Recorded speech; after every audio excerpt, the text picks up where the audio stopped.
Record Store Nation. Happy 2025. This is the first episode of the Record Store for the brand new year, and as has become tradition, it is going to be a recap of 2024, and I'll get to the theme in just a second. But before I forget, we have to thank our house band that always brings us in on every show. It's FKA Greenland.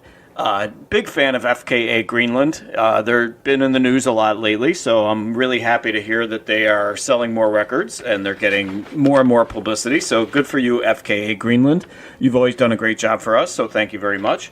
So this is the first episode of 2024. Thank you guys so much for putting up with this stuff for, 5 years now, for how long I've been doing this. So this is our second in the theme of the January concept that I came up with last year, and that is reviewing my top 10 favorite albums from the previous year. So, traditionally, the concept of the record stores, I reach over and it's just over here to my right. I can literally touch the wall of CDs. It is that close to the desk in the office of here in the Cornbread is Cake studios.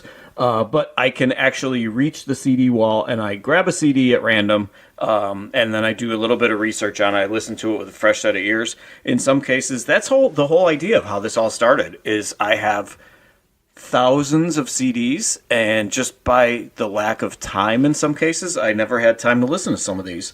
So the whole concept was I should come up with some idea, some gimmick as to why I can listen to the CDs and actually get myself familiar with some of the music that I, at some point, decided was so important to me that I invested in. And then there's other albums that, of course, I've listened to a million times, like Rumors and Tusk and so on. So anyway, breaking the traditional concept. That's normally the concept for the other 10 to 11 months of the year. But for January now, it has become the top 10 albums of the previous year. So, interesting thing. I was going through the stacks and stacks. I have them not necessarily in chronological order. However, they're not at all. And they're not in alphabetical order. I'm not OCD. I'm not weird like that. The only stacks that I have separated out is my entire Fleetwood Mac catalog, which includes the Stevie Nicks, the Lindsay, all the various offshoots of Fleetwood Mac. So that's a huge stack in and of itself. That's got to be, let me think. It looks like it's about 60 albums, believe it or not. And then I've got the other stacks, which are everything else, pretty much. But then the final stack on the wall is new, and so it's current. So it was easy for me to go through that stack because I could go through it and see, okay, this was from this year, this was an old one that I picked up this year, and so on, and separate them out. So here's the crazy thing. I bought dozens and dozens of CDs in 2024, but literally only 10 releases from 2024. So apparently, in the dozens of albums that I bought, it was a lot of completing my collection of various bands. And picking up, just hard to find things like a Live Journey album or something from back in the day, that type of stuff. So Live Utopia album that I found. So lots and lots and lots of albums, as always, throughout the course of 2024. But however, only 10 releases. So by default, some of these are not great albums. However, they did come out in 2024. So what I will say is the top 6 are truly legit. The top 6 are albums that I fell in love with. So I would say the bottom 4 are just kind of there to round out the top 10. They completed the top 10. The other interesting thing that I'll say is that 7 out of the 10 albums that I put on the list were live. So that's an interesting thing too. And one is a reissue of sorts, a remake, reissue. We'll talk about it when we get to that point. So, all right, so let's get started. So, number 10, the album is Harlequin. It's from Lady Gaga. I'm a huge Lady Gaga fan. I have all of her albums. Saw the original Joker and hated it. The original movie, hated it. My son loved it. There were many people that loved it. I think it was a very polarizing movie. I think the consensus, at least for me and for a lot of other people, was that in the original Joker movie, he was great. Joaquin Phoenix was fantastic. However, the movie sucked.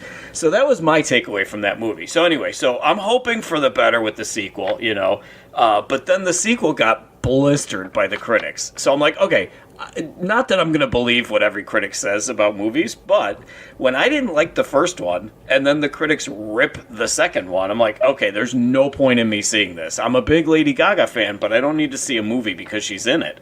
So I'm hoping the album is better. I'm a huge fan of her, hoping the album is good. I'm committed to her. So regardless of the reviews of the movie or what my thoughts of the original movie were, I'm going to get this album because I love Lady Gaga. So I get it. And it turns out, sight unseen, I just get it, sight unseen. It turns out almost the whole album is covers of show tunes. So it's a big no from me for show tunes. Not a fan. Out of the 13 songs on the album, she wrote 2 of them. And honestly, I'm listening to it probably maybe 4 times total I've listened to it, including the research for this. It sounds like a Jerry Lewis album. Like if Jerry Lewis did an album, which he probably did, and I could research it and find out, but Jerry Lewis, the ridiculous comedian from the 60s, 70s, whatever, if he did an album, this is what it sounds like, regardless, So when The Saints Go Marching In is on this, If My Friends Could See Me Now, That's Life, those are the types of songs that are on here. And she doesn't exactly go out of her way to make them her own. She just does authentic covers of these songs. So there are a couple songs that I'll go back on and say are really good. There's a song called Smile, which was written by Charlie Chaplin, believe it or not.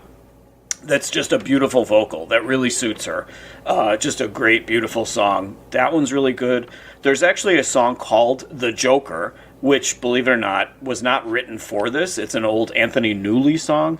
But it's a big highlight on this album because the Joker song rocks. It sounds like a classic James Bond theme. That's what I can say about the song The Joker. And she sings it really well. So really good song there. The best song the best praise that I can give to that song, The Joker, is that it sounds like it would fit on a proper Lady Gaga album. So I'll say that. She also covers Close to You by the Carpenters. Also a really good song, a really good version of it. But again, it's a good song to begin with. So she does a nice job on it. So out of the songs that she wrote, again, there's 13 songs on here. She wrote 2 of them. I gave them a chance. One of them is terrible. It's another show tunes type of song. But there's another song that she wrote on here called Happy Mistake, which is a good song. And again, more of a Lady Gaga song. So those 2 songs for sure, I would say, 3 songs. Close to You was good. The Joker's good. Smile is actually good too. So I'll give it, 4 songs out of 13 were I can give a thumbs up. So Harlequin is at number 10. Like I said, in any other year where I had bought more than 10 albums, this probably would not have made the cut. All right, coming in at number 9. You will not have heard of this. The album is called Cunningham Bird, and it is by Andrew Bird and Madison Cunningham. You still haven't heard of it. So they are this folky hipster duo, and so they've been around. The dude is like in his 50s. The girl's a little bit younger. But anyway, so this duo, they decide to do a song-for-song cover of the Buckingham Nicks album, which is the 1973 album that basically got Lindsey Buckingham and Stevie Nicks into Fleetwood Mac. I'm not going to go through the recap of the history of the album, but that album was made by Lindsey and Stevie in 73. Mick Fleetwood discovered it through a series of weird, inconsistent things that happened. Mick Fleetwood discovered it, asked them to join the band. They joined, and then that was the history of what Fleetwood Mac became. So anyway, so the Buckingham Nicks album is what launched that. So this Cunningham Bird, they decide they're going to do a song-for-song cover of the album. So the original album is great. It has this cult following. It had never been released on CD. It came out originally on vinyl. Was extremely difficult to find. But it's fantastic. It's great. It's what you would expect from Lindsey Buckingham and Stevie Nicks, especially from back in the day. So the fact that these two decided to do a cover of it was going to be a challenge for sure, because it's a really good album. But I love the concept. I thought it was a really cool concept. And their names, honestly, it's silly, but their names made it fun. So Buckingham Nicks was the original album, and they called this Cunningham Bird.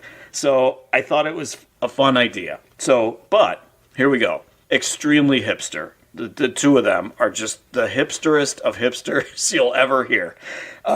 This sounds like Mumford and Sons. And if you are, I guess I can say that's a polarizing band. I know I use that term a lot, but either you love Mumford and Sons or you hate them. I hate them. And this sounded like Mumford and Sons. So the music on this album is extremely minimal. They're focused on their folky versions of the vocals, and I wanted to like it. I did. I truly did. I didn't want to go into this and be like, oh, F that. They're copying Lindsey and Stevie, so it's going to suck. That's my music elitist voice. But I wanted to like it. I did. I really did want to like it. I wanted to be able to say like, oh my God, they held their own. I'm not going to say they improved it, but they held their own. I could not say they held their own whatsoever. They sapped the fun out of these songs. It's just so emotionless and so low energy. It's a difficult listen, especially when you know the originals. On the original album, there's a song called Stephanie, Stevie Nicks' full name, but it's a virtuoso guitar instrumental by Lindsey. And they turned it into this boring nothing. It just cannot compare. You get the inkling on the original album, you get the inkling that Lindsey is going to be a really good guitarist because it's a really good acoustic guitar on that song. There's a couple pleasant songs on here, I can say that. Their voices are nice, I guess, but another thing that they did that was weird here was they focused on making all these great songs that were either by Lindsey or by Stevie into duets. The formula on the original album and the formula throughout the years in Fleetwood Mac was that you had Lindsey do his songs, Stevie did her songs, Christine McVie did her songs, and then the other ones did harmonies on those songs. And that worked. That formula worked, and it was fantastic. So on this, they make all of the songs, practically all of them, duets, and it doesn't work. And the fact that they stripped the music out of it altogether is just a big miss. So I love the fact that Cunningham Bird is a tribute. I love the concept. I love, that they thought so highly of that original album to try this. But it's really just a boring, boring album. So Cunningham Bird coming in at number 9. All right, coming in at number 8 is Chicago and Friends Live at 55. So this is the first of the 7 different live albums that I have on here. And considering the first 2 were not live albums, it means we got a bunch of live albums yet to come. So Chicago and Friends Live at 55. So what that refers to is that this is the 55th anniversary of their debut album, which was called Chicago Transit Authority. This is actually very good. I did like this quite a bit. So I guess I can say that the first 2 on the list rounded out the top 10, because from this point forward, we got good stuff. And then the top 5, 6 are actually very good. So this was good. This was a lot of fun. So Chicago is one of the few bands that I've been into for a long time that I've never seen. I give them massive praise for their longevity. All the hits are here through all the various eras. They started late 60s, and they've had many different roller coaster ride of eras that they've had, and their sound has changed quite a bit over the years. But it's odd on this that it's called Live at 55. The 55 concept, I'm thinking maybe that should have been a live cover of that debut album itself, but celebrating that it was their 55th anniversary was what I guess this tour was based on. So it was kind of weird. Bunch of years ago, Cheap Trick did Sgt. Pepper's song by song, sort of like the Madison Bird deal that we just talked about, or Cunningham Bird, whatever. That's how much I didn't like that album. I don't even get their name right.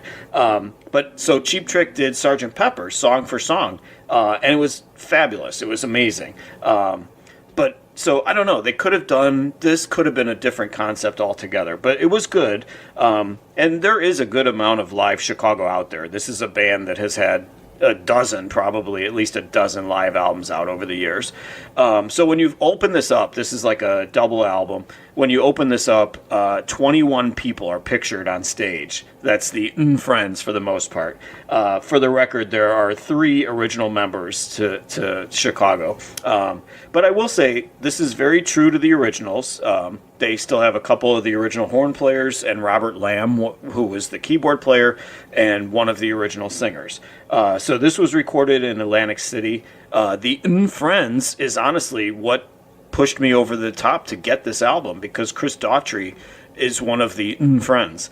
Chris Daughtry and the great guitarist Steve Vai is on here too. The rest of the Friends are names that you probably wouldn't recognize, because I didn't either. I think, what's that guy's name? Robin Thicke, I think he's on there. But not somebody that I, have any albums by. But Chris Daughtry being on it, Chris Daughtry lending his name to this project, got me over the top on buying it. So it was recorded over 2 nights in November of 2023, again in Atlantic City. For the record, Robert Lamb, who I love, is now 80 years old. He was 78 when this was recorded. Sounds excellent. I don't know what it is about these singers and they're well into their 70s that just sound amazing. There's another one that we're going to be talking about coming up. There's 21 songs out of this that are hits. That's how big their hit catalog is. 31 songs total on the album. 21 of them are songs that you would recognize. So pretty good batting average. So I can say this is a big Chicago cover band, because it, like, again, out of the 21 people that are pictured here, they had 3 original members. So you could say it's a cover band, but they do a nice job. It's very true to the originals. Some of the banter is very cheesy. It's very, let me hear you, Cleveland-ish.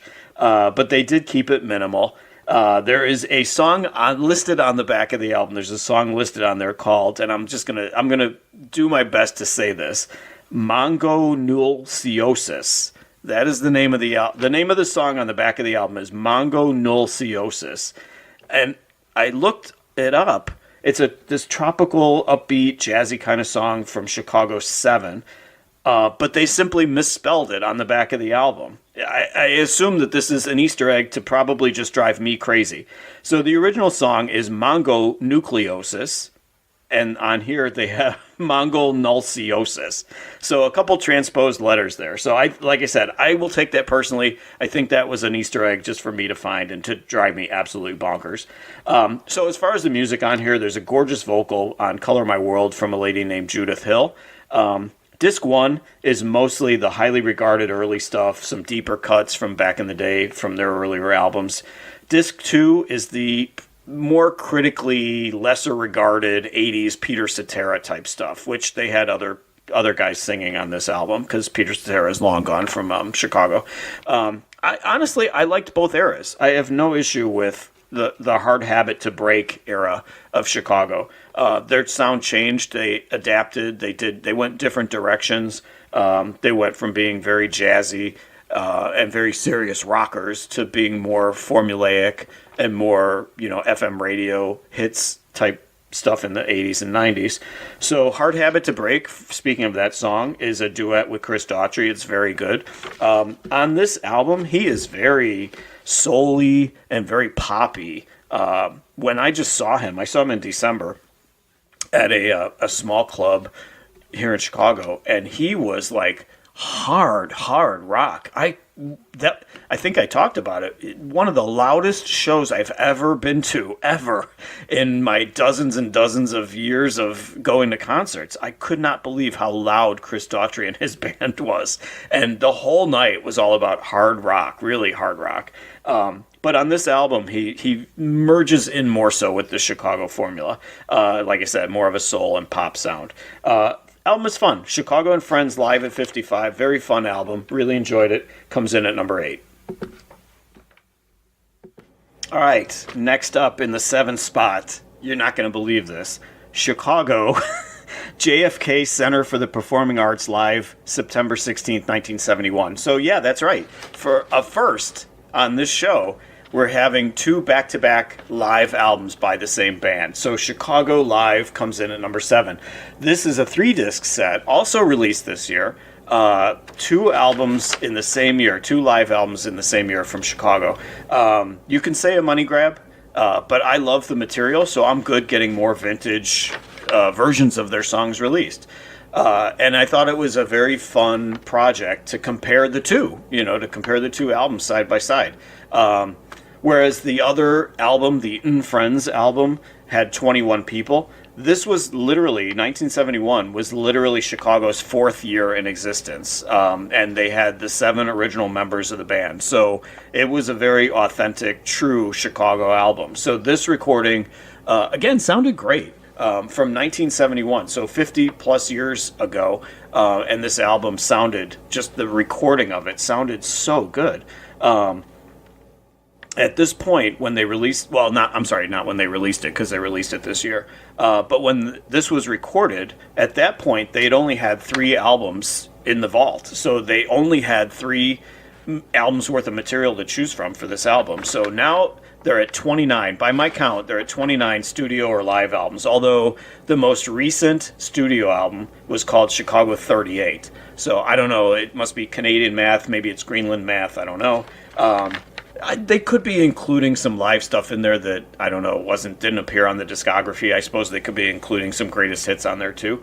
But yeah, so the most recent one from a couple years ago was Chicago 38. I counted 29, whatever. Anyway, so this was recorded at the Kennedy Center for the Performing Arts in Washington, D.C. So definitely a much more subdued crowd. There was no lighters in the air type things. There was no yelling Freebird, although Freebird hadn't come out yet at that point.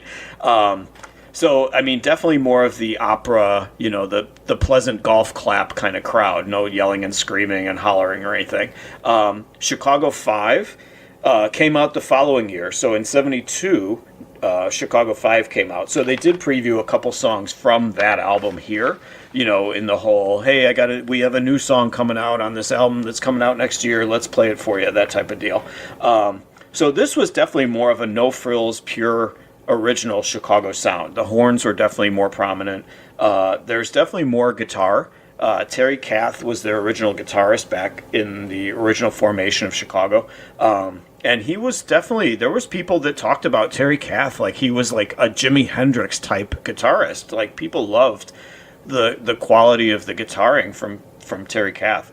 Definitely, it was more of a free-form feel, almost jazzy. There was definitely some points of this album that came across as jazzy. Robert Lamb's keyboards, that mentioned him before on the last album, he was a young man here. He actually sounded a lot like Rick Wakeman's keyboards from Yes. It was that much of a proggy sound to him. So the keyboards were great.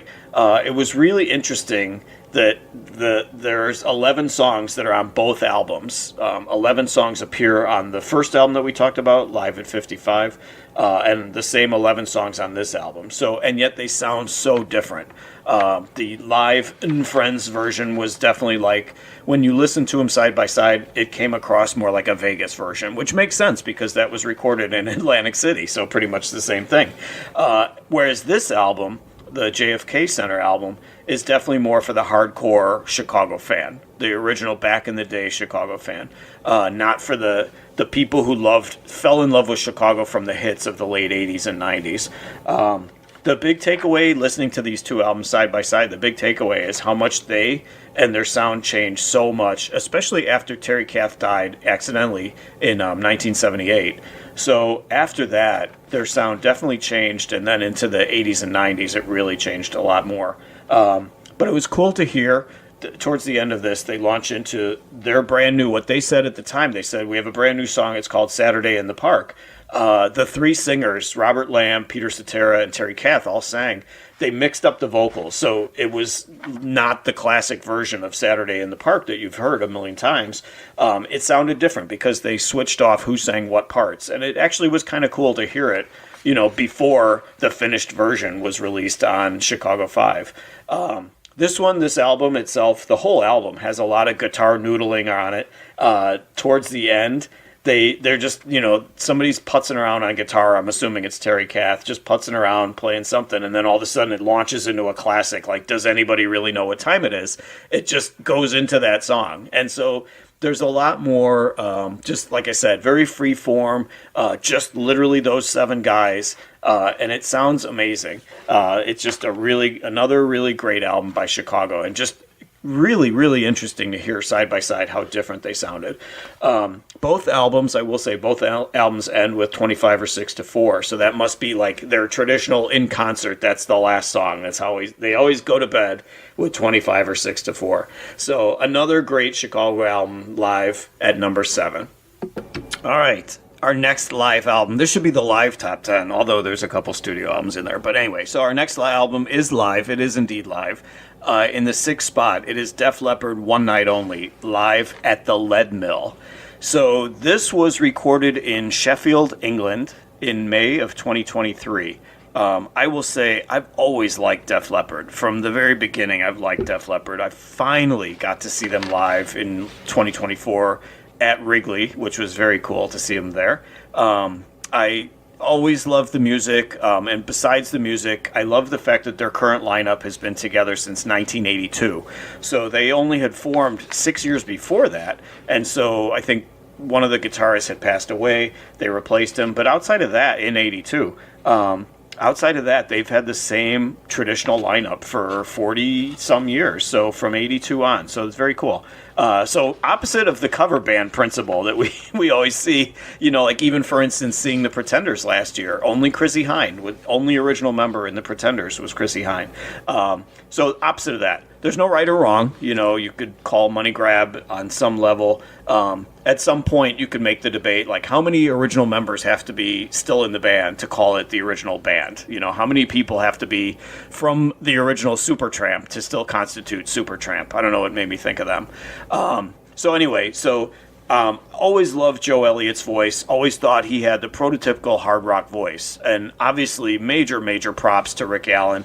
That dude's been playing the drums with one arm for over 4 decades now. It's hard to believe that the car accident that he lost his arm in happened 40 plus years ago. So on this live album, One Night Only, 13 songs, one of which is a cover of a song by Sweet, which bands love those guys. I see covers of Sweet all the time on live albums and in concert and stuff. So in adding up the other 12 songs on here, 3/4 of them are from the classic Def Leppard 80s catalog. It has all the huge hits. Hysteria's on here, Pour Some Sugar on Me is on here, and so on. But they sound great. The sound quality is very good. And as much as I like their hits and I like Joe Elliott's voice, there's an instrumental track on here. It's a deep cut called Switch 625. When I saw it on there, I'm like, Switch 625. Really, really old song from, I believe, Hysteria. And it just really great instrumental. Even though, like I said, I love Joe Elliott's voice, but even without him on it, that's a great song. And in that song, in Switch 625, they have the time-honored tradition of the drum solo, which takes on a whole different meaning with Rick Allen, I gotta say. So pour some respect on them. That's what I'm gonna say here about them having a drum solo in a Rick Allen set and a Def Leppard set. So anyway, so this was recorded. It's called Live at the Lead Mill. It's a very small club. Holds 900 people max. It opened in 1980. Did a little research here. It has that old building look, even though it was only open in 1980, so not that long ago, relatively. It still has a very old downtown Sheffield, England look to it. It's a hot club that big acts love to play due to the intimacy of the club, even if they could fill a bigger place. So it's a very cool venue. Def Leppard sounds really great here. And again, it spans their 50-year, 12-album catalog. So it's a really, really fun album. In fact, in doing some more research on this, they sold the place out. Like I said, it only holds 900. They sold the place out. 3 days later, they played at a local football stadium, a.k.a. soccer, in England, that was literally a few blocks away, and they sold it out to the tune of 32,000 tickets. So this had to be a really difficult ticket to get, a really cool and coveted ticket to get for the Def Leppard show at the Lead Mill at this place that only holds 900 people, especially when they played a couple days later at the football stadium, which sold out multiple nights. I want to say as well, 32,000 people, and they sold out multiple nights at the football stadium. So very cool album, Def Leppard, One Night Only in the 6th spot. And it is that time of the show. We're going to take a break. We're going to pay some bills, and we'll be right back with the top 5. I believe that is 1, 2, 3, 4, and 5. Let me check my math with Brian. Hold on. Be right back. Enjoy these commercials, and we'll be right back. All right, we are back to a very special episode of The Record Store. This is where we are... It's the January 2025 episode where we're recapping our top 10 albums for 2024. So we've already covered the first 5, the bottom 5, as it were. And so we are moving on to number 5. And number 5, another live album, as luck would have it. It is Live at Shea Stadium 1982 by The Who. Yeah, that came out this year too. So some amazing stuff from some classic bands that came out as far as releases go in 2024. So now we get to the giant legends on the giant stage in the giant venue. You know, not like Def Leppard playing at the little club in Sheffield, England. So this Shea Stadium tour with The Who... I saw that tour. I saw them in Chicago on that same tour. And I just remember I was a 19-year-old kid seeing The Who and just being in awe of just being in the presence of The Who, just live in the same building as The Who. And there's actually a story in the book All the Right Notes. I think you've heard of it. It's available on Amazon. There's a story about a chance encounter with a member of The Who in that book. So, and it's from that show, as it were. So, this tour was with John Entwistle. John Entwistle had not passed away yet, so John Entwistle was with them. Obviously, Roger Daltrey, Pete Townsend. But it did have Kenny Jones on the drums because Keith Moon had died in 1978. So, 4 years prior to the recording of this, and 4 years prior to me seeing them. So this tour was backing the album It's Hard. And of course they announced that this 1982 tour was going to be their last. So I like to consider The Who to be the Terry Funk of bands in multiple ways, because Terry Funk was a legend, one of the greatest to ever do it. And I'll say that about The Who as well. One of the greatest bands that have ever lived. And they announced their retirement in 1982, and yet Pete Townsend and Roger Daltrey are still out there to this day in their 80s, still on the road, still calling themselves The Who. So they toured multiple times after that, and they recorded albums too.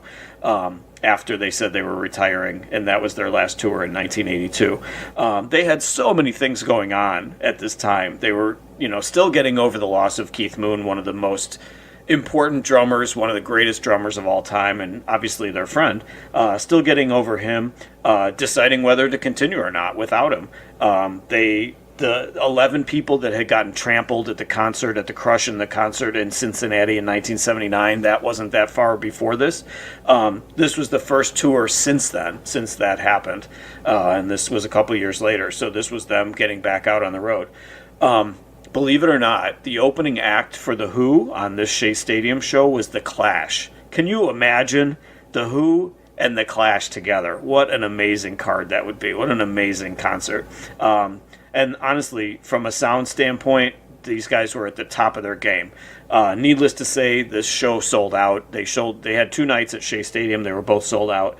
On this album, 25 songs, 2 discs. And again, from a sound standpoint, just amazing. They were in their prime. They were completely in their prime on this tour. About half of the 25 songs on here are their classic hits. They mix in a couple covers. They have some John Entwistle songs where he can give Roger Daltrey a breather on the vocals. I will say Kenny Jones kept up with Keith Moon. Completely different types of drummers. Keith Moon was the bombastic, all over the place, crazy, drunken, just madman. And Kenny Jones is definitely more of a drummer, per se, like a more, I'm not going to say classically trained drummer, but he kept up. He did a really good job, and he sounded great here. All of the original members sounded great here. I will say the John Entwistle bass is definitely mixed in more prominently live on this album than ever on anything else that I've ever heard by The Who. Except maybe the John Entwistle songs on the studio albums. The bass is mixed pretty high on that too. So the bass is definitely mixed a lot higher, especially on Baba O'Reilly. The bass is so prominent on that song, on this version of it. So, of course, Roger Daltrey sounds great here. He's 38. At the time this was recorded, he was 38. So he's in his wheelhouse. And that guy, believe it or not, that guy in his 80s, I've heard a couple songs of his recently on YouTube, and still sounds sounds really good considering he's well into his 80s. It's just amazing how some of these old timers can really preserve their voices and sound so good. So after this tour, it was 20 years until they recorded anything else. So they did another album 20 years later. So they really did take a lot of time off after this. So on this set, disc 1 is a mix of classics and deep cuts. Disc 2 is almost all the big hits. The encores are amazing. They finish up the show and then they come back with I Saw Her Standing There, the Beatles classic. They do an updated version of Summertime Blues, their song that they made famous. It was done by others, but they made it famous. So they did an updated version of that, which sounded better than the original. And then the final song on the album is another Beatles classic, Twist and Shout. So it's really fun hearing The Who do covers. I will say that. John Entwistle does the vocals for Twist and Shout. And if you look this up, you can find it on YouTube. But if you look this up, you can see Pete Townsend and Roger Daltrey doing harmonies in the background and seeing John Entwistle singing lead, and it's just gold. It's just so cool to see those three guys having so much fun. So the video's out there, you can find it. Very much of an epic live album, and a very fun album. And like I said, on the closing note of the very last song, because I wanted to see what it looked like, the vocal was throwing me off, so I had to look it up and see who it was. So it was nice seeing The Who having fun, because they always come across as being so serious. So the number 5 album of the year, live at Shea Stadium, 1982, by The Who. All right, in the number 4 spot. Hey, here's a spoiler alert, it's a live album. So it's called Live at the Bottom Line, 1979, The Babys. Believe it or not, The Babys, yes. So The Babys are another rocking 70s band that I thought never got their due. I was always a really big fan of John Waite's voice, whether it was solo, whether it was with The Babys, whether it was with Bad English. If you know a lot about The Babys, you know that Bad English was a supergroup that came together after The Babys broke up and had a couple other cool people in it, and they did 2 albums there. So anyway, Jonathan Cain, as a member of The Babys, obviously went on to be a huge part of Journey. It seemed like Journey really took off and really exploded when Jonathan Cain came aboard from The Babys. So the first thing that's amazing here is this Babys concert from 1979. The sound quality is so crisp and so clear. Just amazing. Who put this together? 45 years later, the production is just so incredible. Hats off to whoever put that together. So at this time, the Babys were on tour. They were opening for the likes of Alice Cooper, REO Speedwagon, Styx, and the aforementioned Journey. Maybe there's a connection there.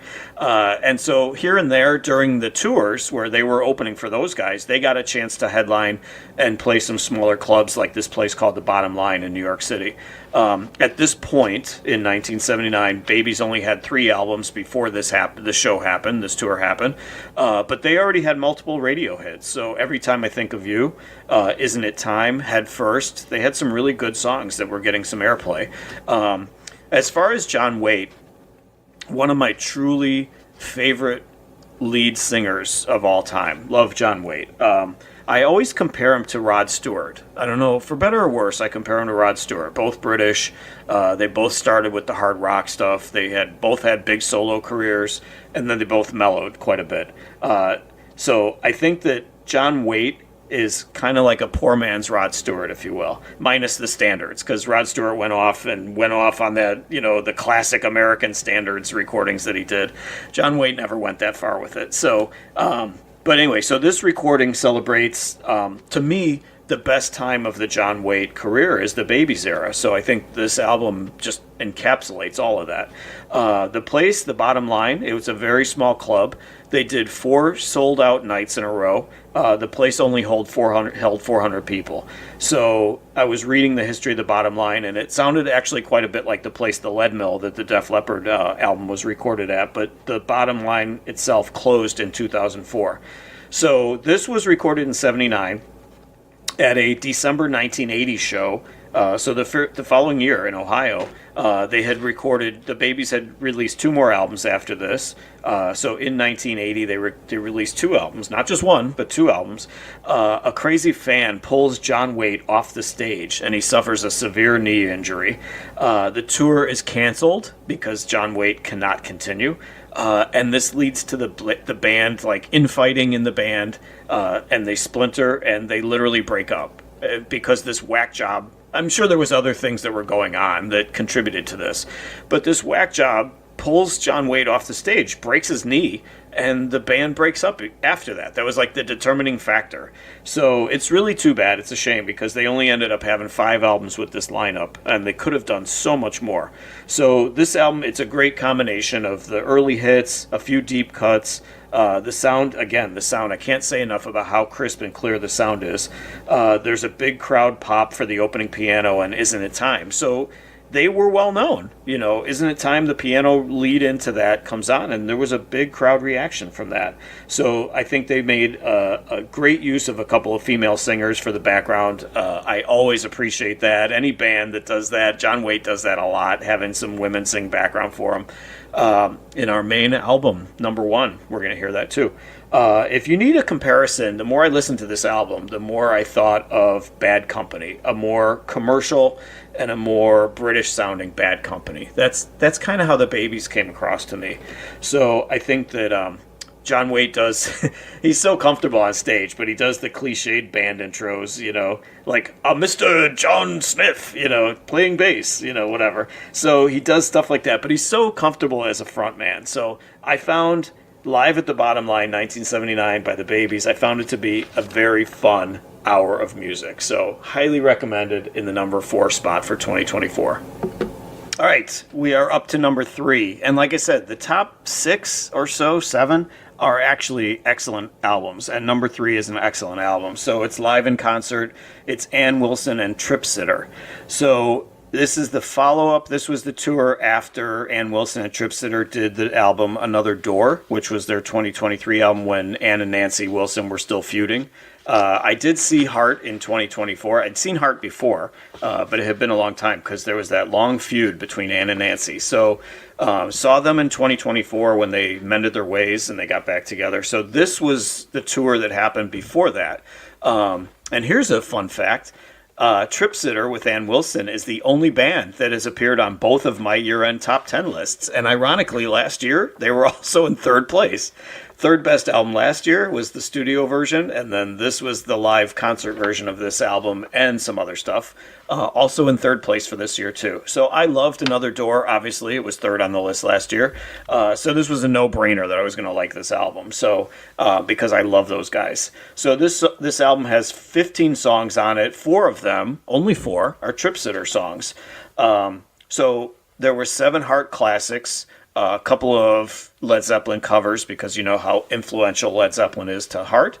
They did the Immigrant Song, and they did Going to California. Of course, there's going to be Led Zeppelin songs on a live Heart project. Well, not Heart, Ann Wilson project. But they also covered David Bowie's Let's Dance, which was a unique pick, and I enjoyed it. I thought it was really well done. So this concert album was recorded at a place called the Brooklyn Bowl in Nashville. And looking up that place, it sounds actually really cool. It's a restaurant, a bar, a bowling alley, and it holds 1,200 people. I looked at the menu and actually had good, like really good looking bar food. So really nice looking place. What it reminded me of was a Hard Rock Cafe, the concept of the Hard Rock Cafe, with a big enough facility where they could seat 1,200 people. They also had other locations too. They're also in other cities. So very much sounded like a Hard Rock Cafe concept. So the Brooklyn Bowl is where it was.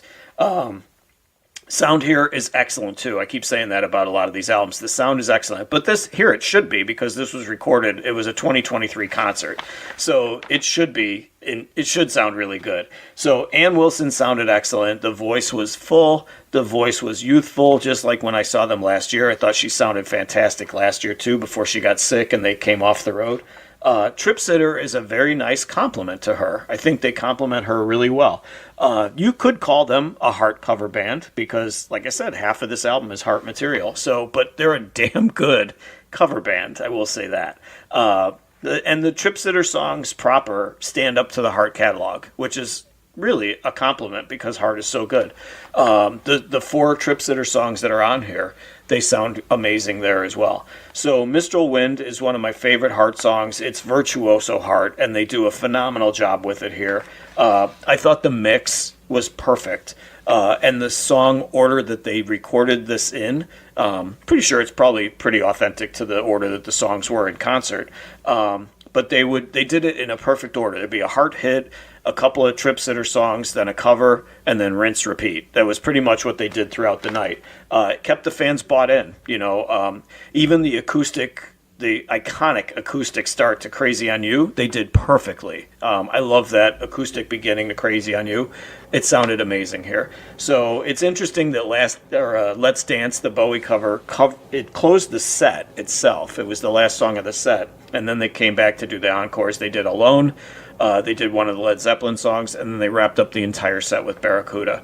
Hopefully, there's new Heart music coming this year. But if there is not, I would be fine with Trip Sitter as a fine alternative. I thought Trip Sitter, as long as Anne is part of it, is fantastic. And so I hope that since they've reconciled and they are going back on the road, I hope Anne and Nancy are able to do at least another album or so of new music before they hang it up for good. But live in concert, Ann Wilson and Trip Sitter at number 3. Fantastic album. All right, we're getting there. We're at number 2. So the number 2 album, not a live album, spoiler alert, it is Long After Dark Deluxe. It is specifically disc 2 of the Tom Petty and the Heartbreakers reissue. So what this is in 2024 they reissued Long After Dark. They remastered it, and they re-released it with a second disc of rarities.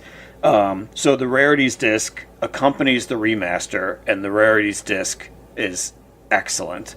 Long After Dark was Tom Petty's 5th album. It was from 1982. I'm not even going to talk about the original on here. It's a fantastic album. But the second disc is basically like getting a new Tom Petty and the Heartbreakers album in 2024. It's just mesmerizing. So I would say even if you have the original Long After Dark, the second disc here makes this a worthwhile investment. So it is a collection of rockers. There's some country-ish sounding stuff. It's a good cross-section of Tom Petty's various styles over the years. Very Byrds influenced, obviously, from early on. And all of these songs, for one reason or another, ended up on the cutting room floor, and never made it onto an album. So, but it just goes to show how high quality Tom Petty and the Heartbreakers, the catalog was, because somebody deemed these songs not good enough to make it onto Long After Dark, the original Long After Dark, or Hard Promises, the album before that. So, as you know, Tom Petty is my favorite guy in the history of rock. When I knew that this was coming out, I was really excited to hear. When I heard that this was coming out, I couldn't wait. It could have been a hodgepodge. It could have been a money grab. It could have been disappointing. But it's not. It's not at all. It could have just been a jumble of just miscellaneous crap thrown together. But it's not. They put a lot of effort into it. They made it sound really good. The songs that they chose to put on this are all strong. So there's a song on here called Heartbreakers Beach Party, which is wonderfully stupid. And I mean that in the highest praise. It's this silly bongo deal. They're singing about potato salad and weenies and mosquitoes, and embracing the silliness of all of it. So it took me a few listens to embrace this song, but I finally got it. It just lets these serious musicians show their goofy and humorous side. So I really enjoy Heartbreakers Beach Party. It's a goof, but it's perfect. It's just such a funny song and a fun song. And then there's the other side of the coin. There's a song called Never Be You, which is a glorious piece of music. Just amazing. It never made it onto a Tom Petty album, so he gave it to Lone Justice, a band called Lone Justice, and he gave it to Rosanne Cash, and they both covered it. But this version, literally, it gives me goosebumps to hear Never Be You, this version of it, because it jumps into my Tom Petty top 10. My Tom Petty top 10 always changes. There's always going to be a rotating, probably 20 different songs that comprise the top 10. And every day, if you ask me to put my top 10 together, it would probably be 10 different songs. But this makes it. This gets into that mix of songs. That's how good Never Be You is. It's just this beautiful breakup song. So overall here on the second disc, there's 12 songs. They're mostly all new. That's the strength of it, is the fact that they're mostly all new. 3 of them are remixes. Otherwise, all the rest of these songs are new to us. So there's a couple of covers. There's a song called Stories We Could Tell, which was an Everly Brothers song. Obviously another big influence on Tom. And then he also covered Wild Thing, which dozens of people have covered Wild Thing.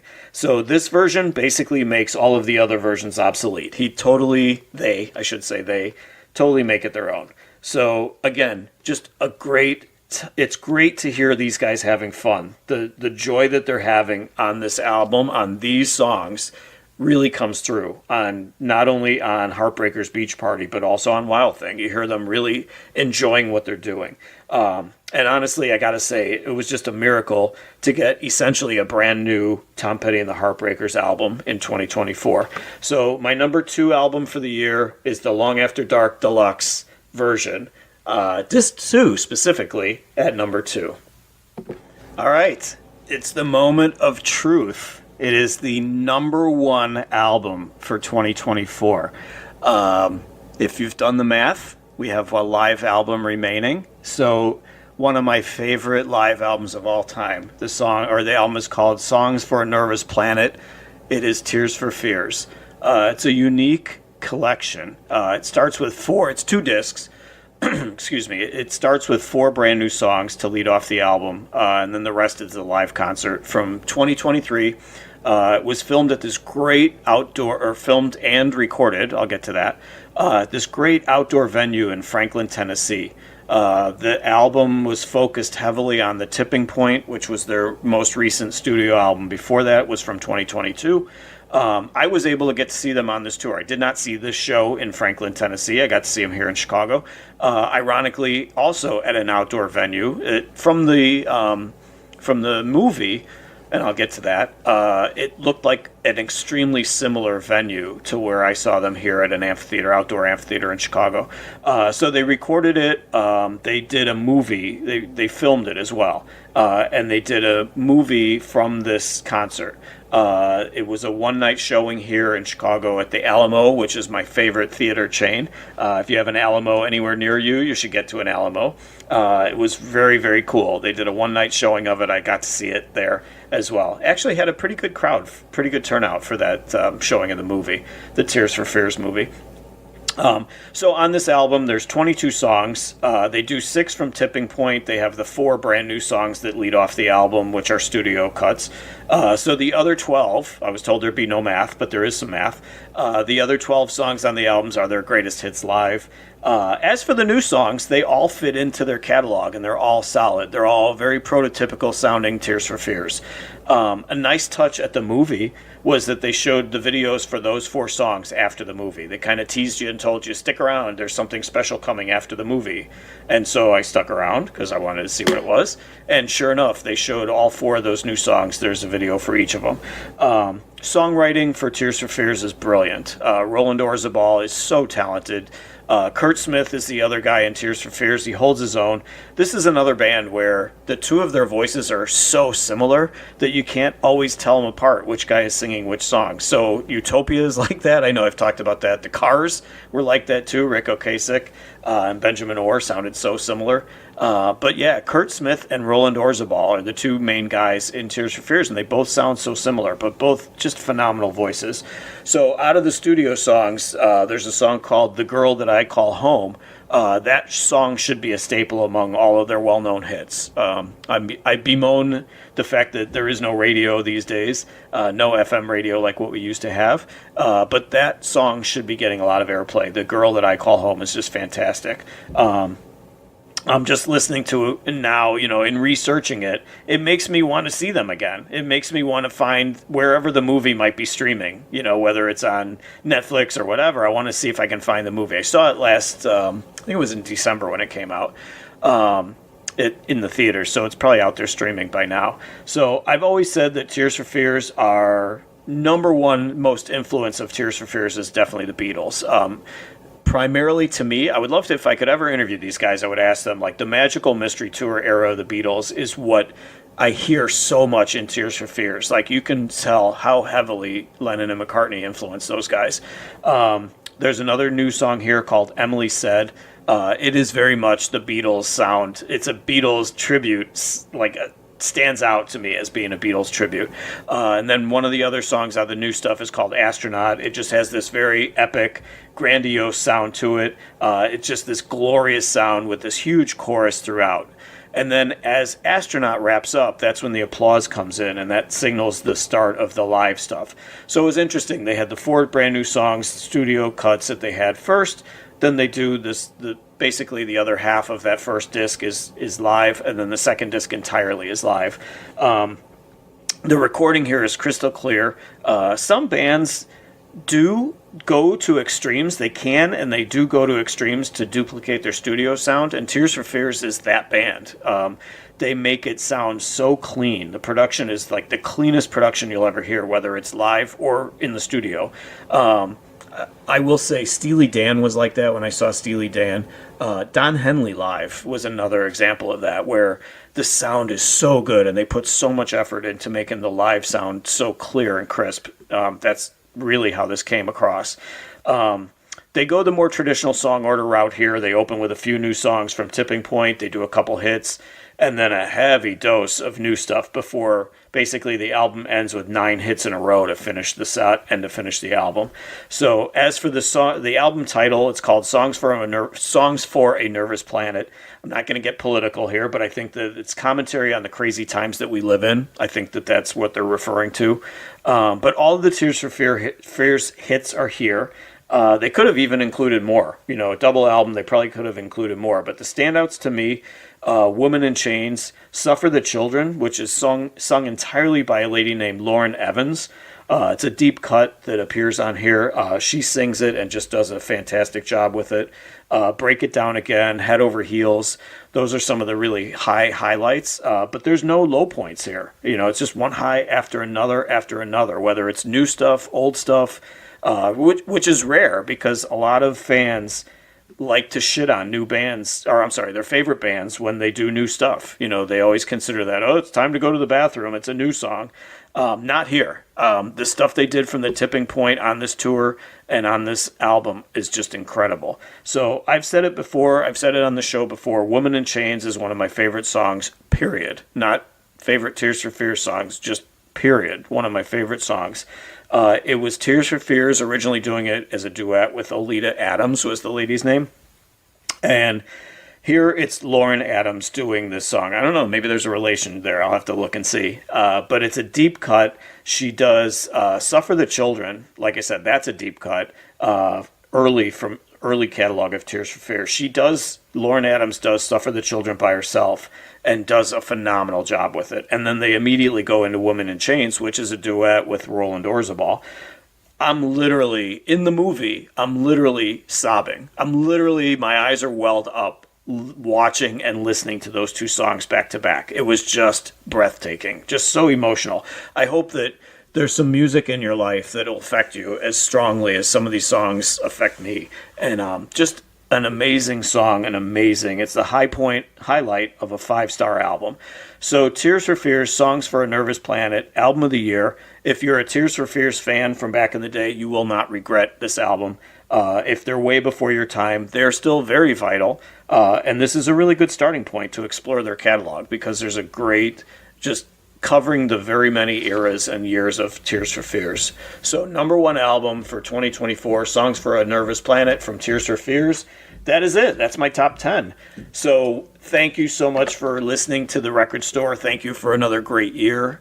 Thank you to Brian for producing this. Thank you to all of the bands that I was able to see this year, all of the bands that release great music. And thank you guys. Number 1, top priority is thank you guys for listening. So we will be back in February with another unique episode. I got something planned. And then when we get into March, I think we'll go back to the regular format where I pull the album off the wall. But I have something cool lined up for February too. So we will see you in a couple weeks. And if you're a Patreon, stay with us because I am going to have my favorite song of the year. Was it mentioned on the show? I don't know. What album might it have been on if it was on one of those albums? So on the Patreon, following up, if you're a Patreon, stay with us. You're going to hear my favorite song of the year. Otherwise, have a great enjoy. Let's see, what's coming up? Super Bowl. Enjoy the Super Bowl. And hopefully it warms up everywhere. And our thoughts and prayers out to Los Angeles and San Diego. One of my absolute favorite cities in the entire world is Los Angeles. And it's just tragic what's going on out there. Don't want to end on a low note. So thank you guys so much. Again, if any of you guys are out in LA, our thoughts and prayers are with you. and we'll see you next month for another episode of The Record Store.